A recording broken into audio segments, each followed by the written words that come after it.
Good evening, ladies and gentlemen. We're going to call our meeting to order, and Dr. Lawrence Barrett will lead us in the salute to our flag. I pledge allegiance to the flag of the United States of America and to the republic for which it stands, one nation, under God, indivisible, with liberty and justice for all. Thank you, Dr. Barrett. Okay. Next item on our agenda, audience of any citizen. The Florida Gateway College Board of Trustees will hear any citizen who wishes to address the board on a one-time basis pertaining to a relevant topic. If the board wishes to hear more about that topic, it will be scheduled for a future board meeting. Each speaker is limited to 3 minutes, and the time dedicated to this topic will not exceed 20 minutes. Do we have anyone? Yes, sir.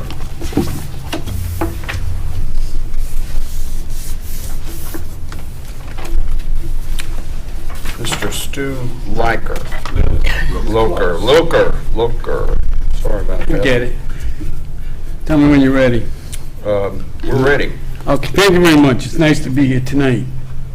I know a little while ago I spoke to Dr. Barrett about putting the minutes like all in one place on the website. I don't think you're getting close to that, but maybe you will be soon, like they do at Santa Fe. And I've been coming here for some time now.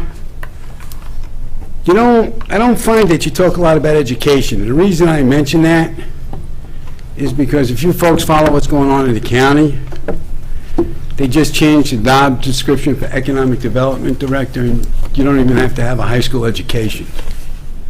Just a degree is preferred. You don't even have to have credentials. You don't have to have anything. That they're just dumbing down Columbia County in the eyes of the rest of the civilized world. So I'm a firm supporter of community college, which is what this really is. And I just never see you guys talking about education. Talking about this, that, sports, fishing, which is nice. I write about fishing. But you don't stress the education. And I don't know if you guys are in the same boat as the county. Do you think somebody should have a college degree? I mean, I've never heard you even mention, in the years that I've been coming here, the value of a college degree. Well, these folks here have college degrees. It's important for them. But it doesn't seem that you guys ever mention that. So I would like to see the public be more involved in what goes on at this university. I'm generally the only one here from the public, either virtually or in person. I know you guys like to see my smiling face. But I think you're letting the public down. I understand the governor appoints you, so there's some question of whether you're the governor's board or the people's board. And I know Ms. McGinnis is in favor of education. Anything she can get, Dixie County needs all the help it can get over there. But so does Columbia County and these other counties that you guys service. So I think you need to be a little bit more proactive and not discuss plays and theater and girls volleyball, which I like. My next life, I'm going to be a girls volleyball player. But I think that you need to start stressing education, because you never do. Thank you very much. Thank you, Mr. Loker. Okay. Tonight we have with us in attendance the new senior staff assistant in the president's office, Mrs. Grace Andrade. And stand up, Grace, and take a bow. We are so glad to have her. I know that the president and Ibby are very excited. They have said wonderful and glowing things about you, and welcome to FGC. We're so glad to have you. I know you'll do great. Thank you so much. From Bradford County, is that correct? Yes, sir. Glad we could steal you. Okay. We have received previously the board minutes from January the 12th, 2023. As you have looked at them, do you see anything that, before we call for a motion and second for approval, are there any corrections or changes, amendments that need to be made?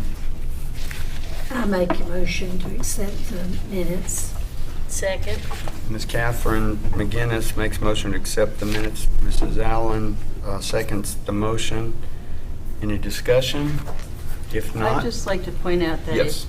the minutes correctly reflect that Dr. Gavin did a very extensive report at the last meeting regarding the scores of our nursing program and our PTA program, which is considered educational discussion. And if I'm correct, we showed great gains and wonderful scores. Is They were that, excellent is that scores. correct, Yes. Mrs. Norris? So thank you. Yes, thank you, Dr. Gavin. So, any other discussion? If not, all in favor of the motion, members of the board, let it be known by saying aye. Aye. Any opposed, same sign. The motion is carried. We will not have a student government report tonight. We appreciate everything that they do. Next is the presentation of the consent agenda, and I just want to note publicly that you received an addition in your packet, the personnel matters. Everyone received that, along with the items for the support of the consent agenda and the wonderful book that Ibby puts together on our behalf.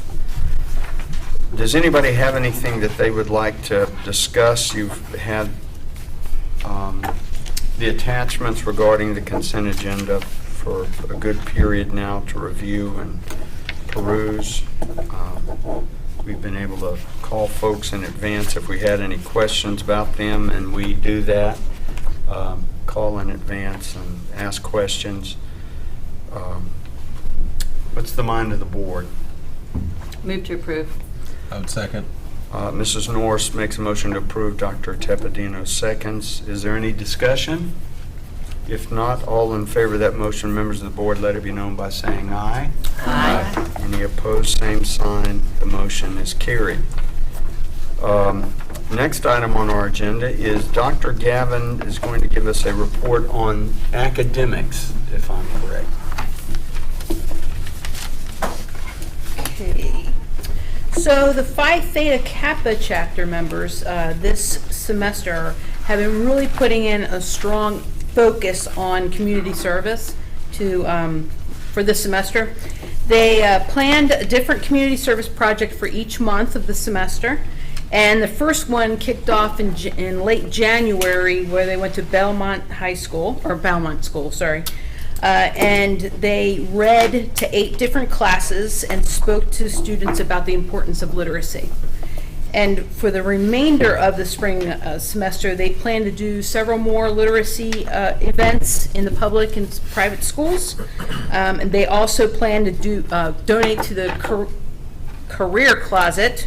I think that's with the suits and dresses and that type of thing for our students to grab for their own interviews, and the food pantry. So those are the upcoming projects that they are planning to do this term. Auditions for the spring production of Tartuffe. Is that how to say it? Tartuffe? Took place last month with a total of 23 individuals participating in the auditions. We have 18 students that are going to participate and 5 community members. And there's going to be 4 performances in March 9th through 12th, and tickets are available. And we are also offering a Friday matinee for Columbia High School and Fort White High School. And I'm sure they're waiting to hear from the other high schools. Our Brain Bowl team competed in Santa Fe College last month, and based on their standings, they've been invited to go ahead and attend the national tournament. That's going to be February 24th to the 25th in Chicago. And so we're going to be sending 4 students and some chaperones with them up there to compete. And they've only invited a total of 24 colleges in the nation, so we are That's good. one of the top ones. Our BSN enrollment is up to 50 current students. They are expecting 26 to finish this summer, and which is going to be our second largest graduating class since we started offering the program. They are also expecting another 30 to 50 students, new students to start in the summer. So, and that's basically based on emails they're getting, the applications they've already received, and interest that's been coming in the doorway. So we're excited about that.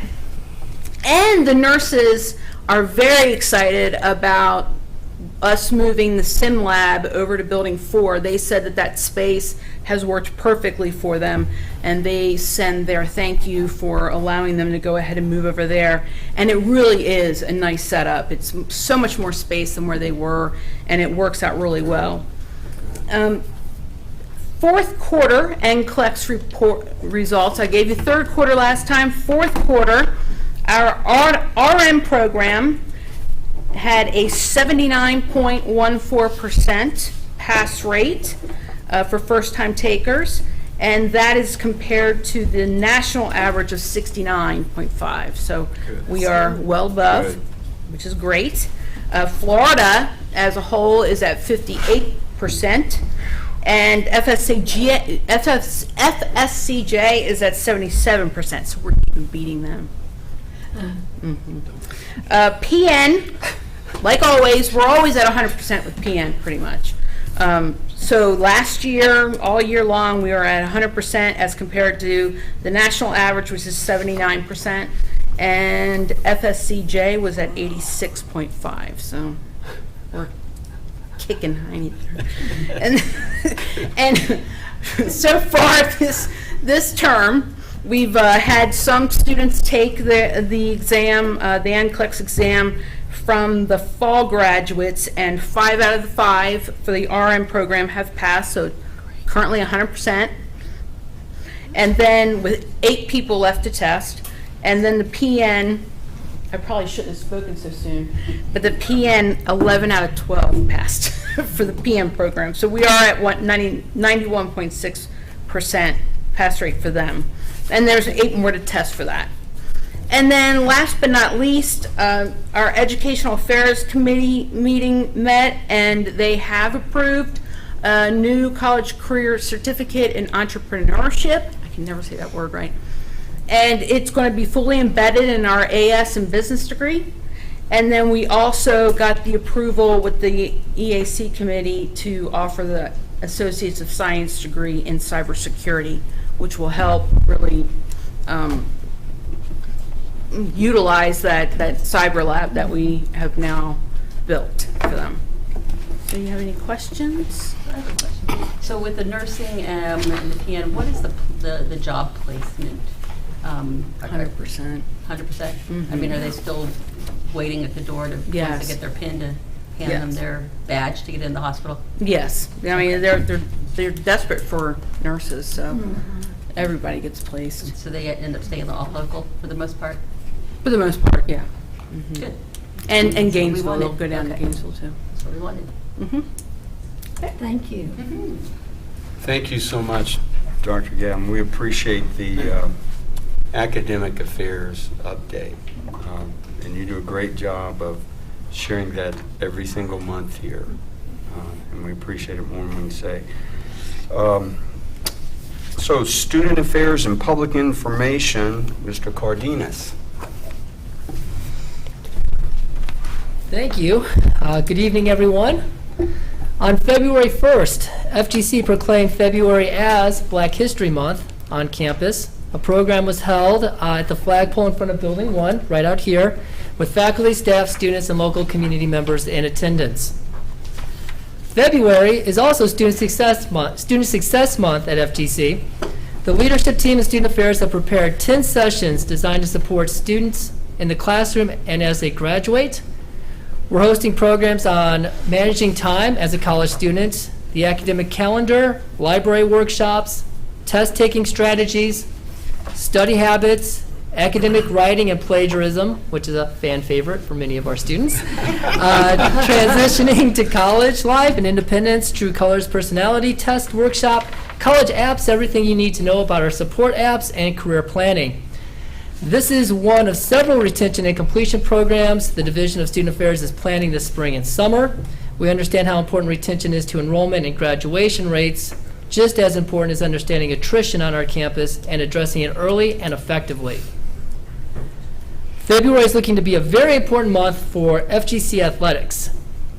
Men's basketball will be hosting 2 basketball games this week. Tonight at 7 p.m., the Timberwolves take on Johnson University in the Howard Center. And this Saturday is the big whiteout game against Pasco Hernando State College. We are currently tied for first place in the conference with Palm Beach State, and Pasco would be a huge conference win if we can get it. The first 150 fans will receive a white t-shirt and a towel. Fans may also enter their name for a chance to take a half-court shot for a $1,000 Under Armour shopping spree. I've been working on my shot all week. Are you ready for some football? Our women's flag football team opens the program, Saturday, February 25th at the Boys Club. Please come out and support our Timberwolves as they take on Xavier University at 1 p.m. We will host an FGC tailgate party beginning at noon with all of the pregame festivities of a big-time college flag football program. From the Public Information Office since January 12th at our board meeting, we have issued the following releases. On the 19th, our FAFSA Fiesta program. January 30th, Black History Month proclamation. February 6th, the Gilman Study Abroad Scholarship for Cade Misnard. Reporters from Lake City Reporter and TV 20 have been on campus to cover college events. A selection of the news mentions are in your folders. I believe everybody should have a copy of that. In addition, the Public Information Office also hosted the Life South Community Blood Center. They reported that on January 30th, for their blood drive on campus, they had 14 individuals drop by the bus and help save approximately 27 lives. They will return for their next blood drive on Monday, April 3rd. The Academic Advising and Career Services area has been busy. Our Health Sciences Career Fair will be held on February 23rd in the Medical Technology Building.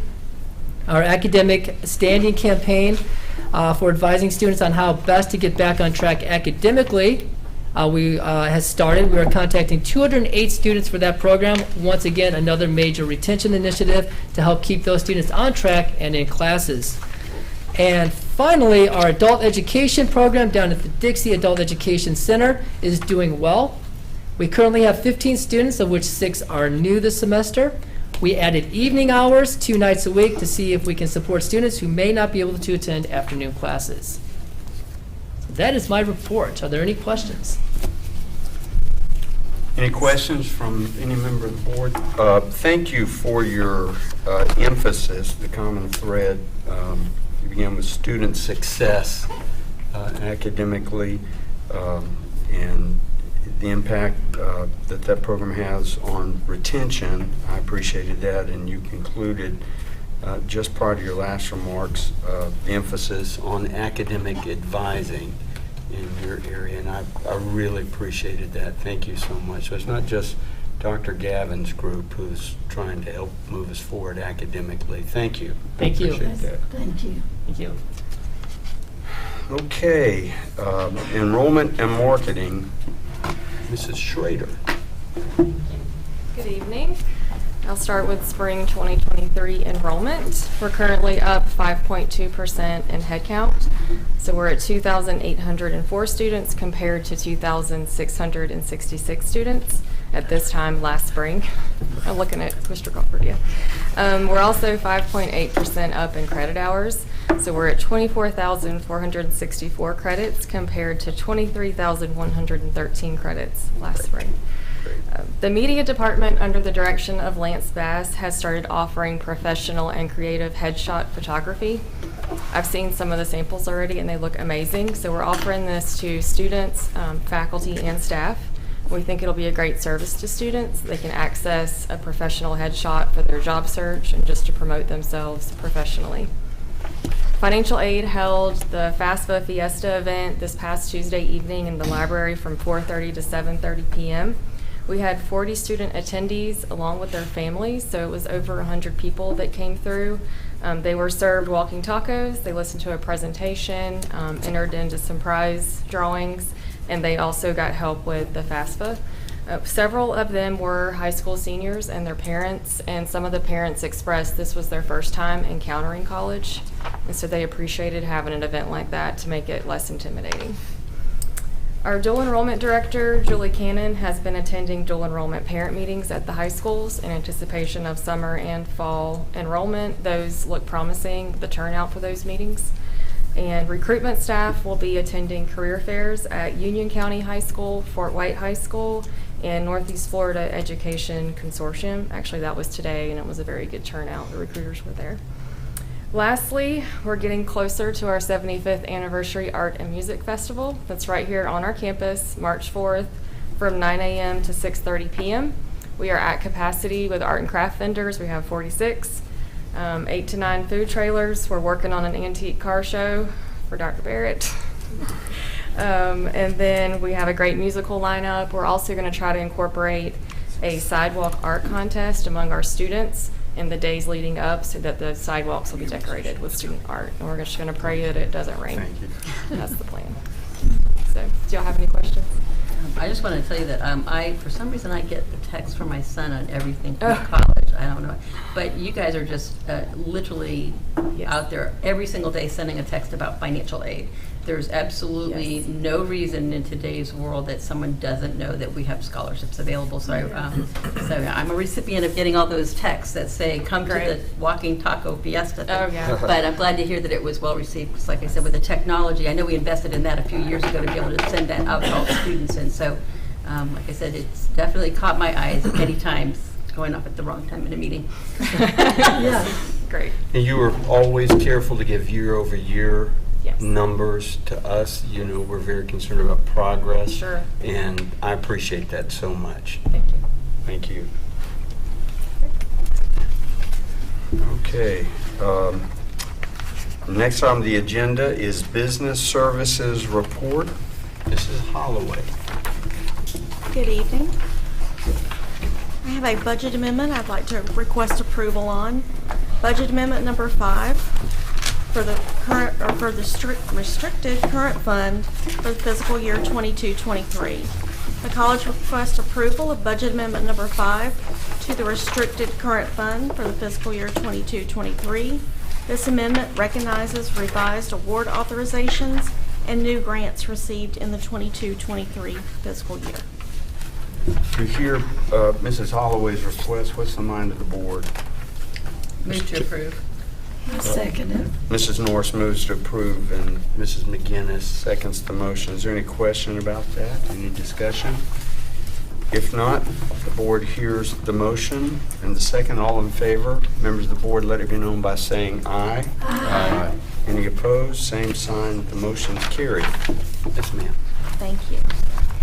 Next, I have budget amendment number 6 for the capital outlay plan for unexpended plant fund, Fund 7 budget for the fiscal year 22-23.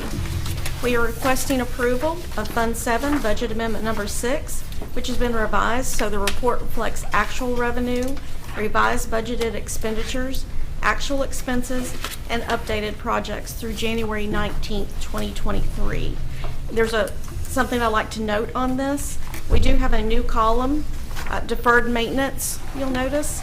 That is quite a bit of funds that the college has been awarded through Florida Department of Education. $7,035,499 to be exact. We have to go fast and furious on this money.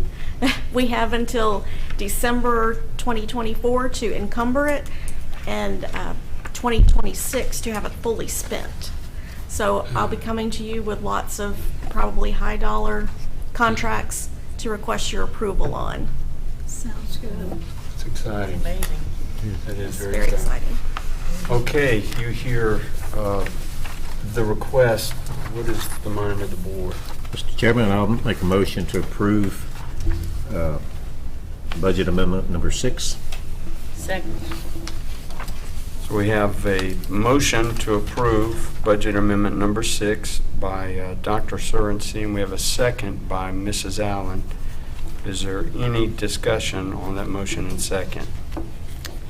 If not, members of the board in approval, let it be known by saying aye. Aye. Any opposed? Same sign. Thank you. Okay. The college requests approval to move funds from Fund 4, Financial Aid Loan Trust Fund, to Fund 3, Auxiliary Fund, in order to offset startup costs associated with our child care drop-off center. We no longer do temporary loans to our students. We have Nelnet, a service provider that the student contracts directly with. It's a much more seamless flow than having it out of the financial aid office. So we're just moving this money that we had awarded for short-term loans over to Fund 3 to offset the child care center startup cost. Okay, board members, you hear the request by our finance director. What is the mind of the board? I make a motion to, with the financial aid loan Fund 4 to Fund 3. We have a second. Auxiliary Fund. I'll second that. Thank you. Mrs. McGinnis makes the motion to approve the request. It's seconded by Dr. Surrency. Is there any discussion or question on the item of the motion? If not, all in favor of the motion and second, members of the board, let it be known by saying aye. Aye. Any opposed? Same sign. The motion is carried.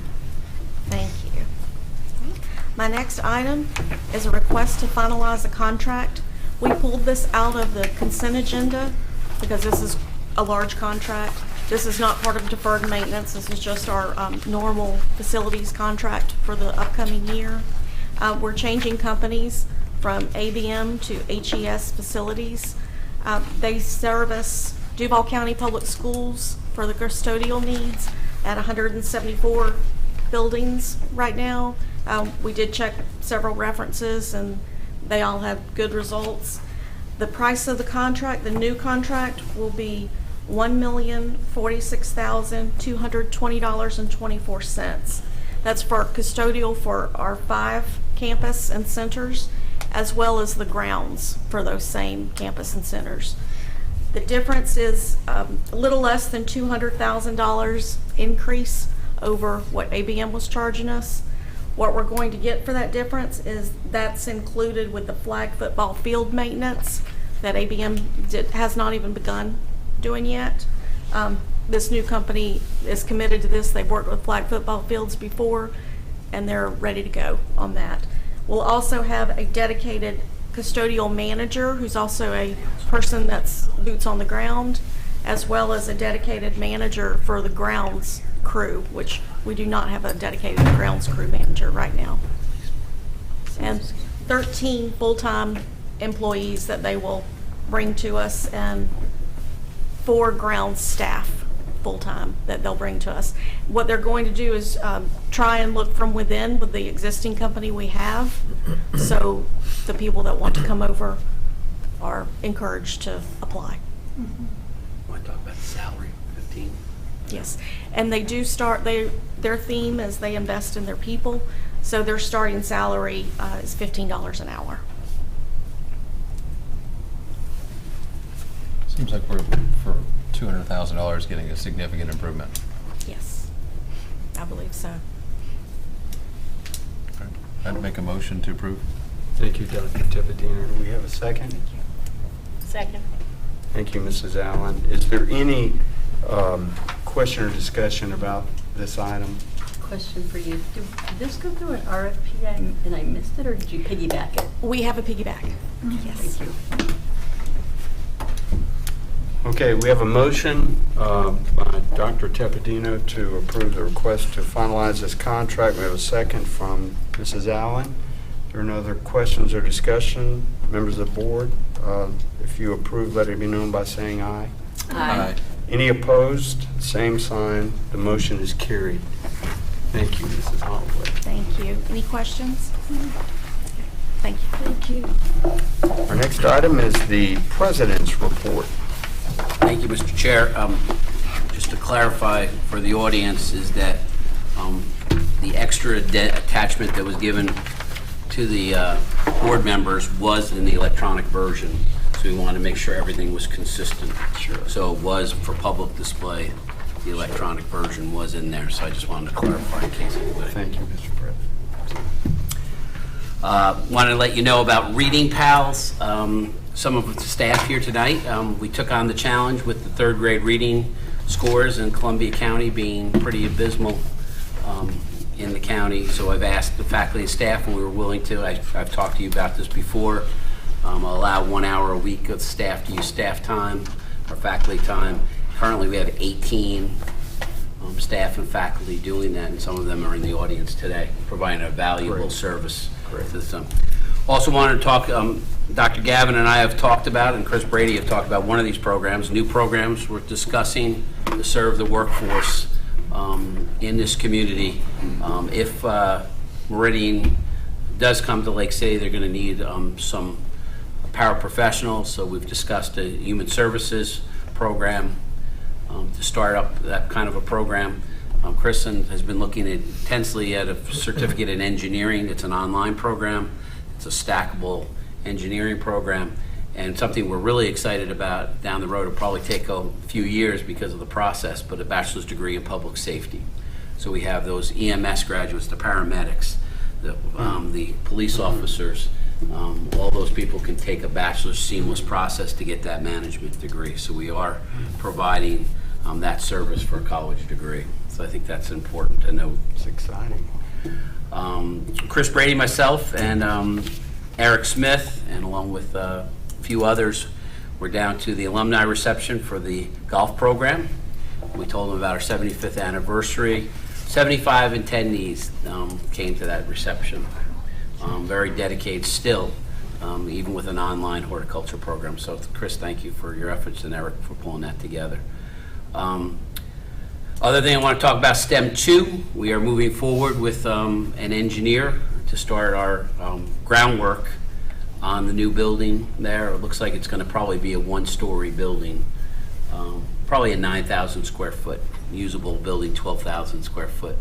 And remember that once again will be located exactly behind the PAC, Building 6, and then that will have that will be dedicated to simulations, and pretty much going to be the anatomy and physiology labs and the cadaver labs will be moved there as a consolidated thing to bring us together with nursing and all the allied healths.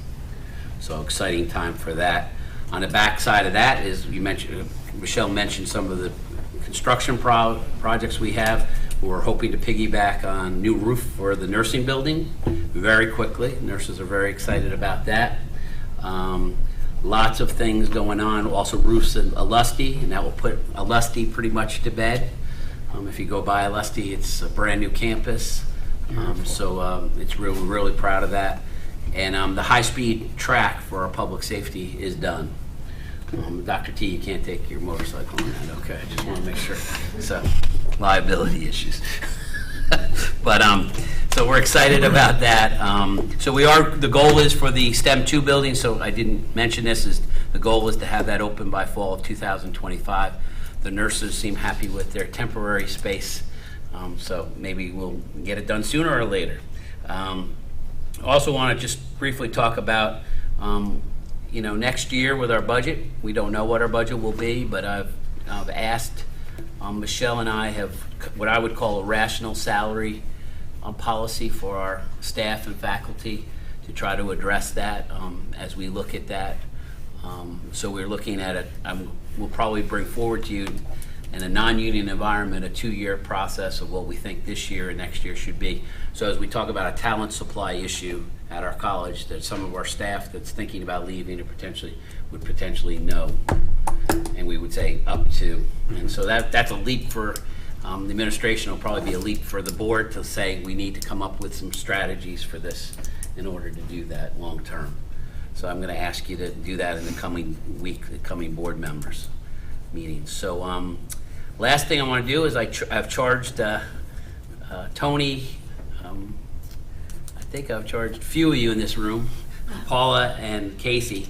A recent report came out in Columbia County that about only 3% of the 8th graders in the county have met college readiness in mathematics, which means there's hundreds of students that are not satisfactorily completing mathematics. That will become a huge issue for this college in 4 or 5 years. This will become a huge issue for our community in the coming years. And I've asked Michelle to find some money for the summertime that we're going to try to take this on. And there's lots of challenges by taking that on, but I think it's an important thing to do for our college and our community, and that's what we're about. So we're really pushing hard for that. And I believe that is my report. Last thing I would mention is next meeting, we're going to have the Gilchrist County ribbon cutting. It's a great facility that the college has underutilized. We've put some investment in. Dr. Sorensen has really welcomed us and opened the door, and we are providing some courses there now and using that building, and we're excited about that. So the next meeting will be held in Gilchrist County, and we'll be having that ribbon cutting, and there's invitations in your thing. So that is my report, Mr. Chair. Good. It's a beautiful part of the state of Florida. Absolutely. To travel to. Now it's good to be. All right. Thank you. Are there any questions for the president on his report? I just have a question, a follow-up on the articulation agreement with Santa Fe. It was exciting to have that put out last meeting. When do we think we'll start seeing some momentum in terms of? Summertime, that program is in effect, so summertime Okay. we will, so the graduates of both programs can start that movement through there. Okay. I think it will start slow as any of these things start, but I mean, I think there's going to be a huge initiative in the state over teacher education. So we'll be able to be set up for that on our end, and the biotech issue for Santa Fe is huge for them. So, Okay, good. and the savings to both institutions is going to be huge because we don't have to start those programs. Right. Oh, and again, the And the students students' can stay success. local. Yep. Okay, good. Okay. Topics for future meetings. If you have any topics for future meetings that you're interested in, please share them with the president, his office, and we will get them on an agenda coming to you. Everyone is always welcome to inspect the warrant register, of course. I'm going to add one thing. Yes, please. I had an opportunity this past week, speaking about the anatomy and physiology lab, and I got to sit in on part of a course that Dr. Guzman was doing. And the reason why I went out there was I have some other providers, and we were trying to teach some new techniques on joint injections and aspirations. And Dr. Guzman gave me a tour, and what a phenomenal resource we have in him and everybody in that department. While I was teaching providers techniques that we do, and medical practices, hearing what he was integrating with the anatomy and physiology and how he does it, and the gusto and the intelligence and the kindness he exhibited to all those students, I really was like, whoa, this is incredible. And then getting to play, essentially I say play because one of those huge... Yes, I enjoyed that anatomy lab portion where I could take the models and so when I was in residency and when I was in medical school, we didn't have cool stuff like that. So being able to flip it around and show anatomically, other providers, hey, here's why we're doing this to avoid this vasculature, this nerve, here's why, and I was floored. And so there were 3 different areas that I got to explore. One was, of course, the traditional cadaver lab, which is what I was used to, and what an honor to be able to have cadavers that are donated to this campus for us to be able to have that awesome experience to learn. I was also able to use, there was a simulated cadaver. Yeah, the sim cadaver. The sim cadaver, which was outstanding. And then the computer part. So essentially what I would do is on the computer part, I would show kind of where we were at, and then we would go over to the sim, and then we'd go over and hop over to the actual cadaver lab. And being able to integrate all those things, and then being able to glean just kind of the way Dr. Guzman does what he does, what a outstanding resource. So, kind of off the cuff, I want to give props to, and so when we're making moves to integrate things, to be able to have And that's them why be, I'm putting that with the right, simulation. to be able to have that where it's not quite as disjointed, where it works, where the sim people can then have this, being able to step from one room to another and have it just flow, I think really allows the learning process. And I know the the medical professionals I was teaching really enjoyed it, and I enjoyed it, and I feel like I can only imagine. Now, it made me think to myself, wow, what a resource here in Lake City, Florida, Lake City, that our college can do this. Yeah. So I mean, it was, oh gosh, I felt floored. So just 2 seconds of recognition there. Sorry to talk so much, but Saying if I come in your office and someone tries to give me an injection, I should be okay because you should be totally fine. Actually, you know what's funny is that there are different ways of doing injections, and everybody's trained at, some are trained by this person, and so I thought, wouldn't it be nice if everybody knew how to do every type, and so, well, where do we go? And I called up Dr. Guzman, and he said, come on, Miguel. But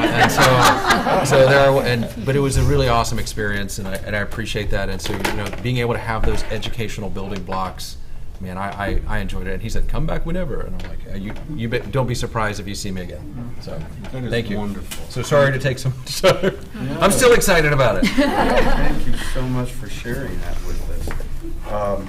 Okay, you see, Dr. Barrett's announced the time for the next meeting and where, so we look forward to seeing you in beautiful Gilchrist County. Look forward to having you. We'll entertain a motion to adjourn. So move. You have a second? I'll second You it. hear the motion in second? All in favor, let it be known by saying aye. Aye. Meeting is adjourned.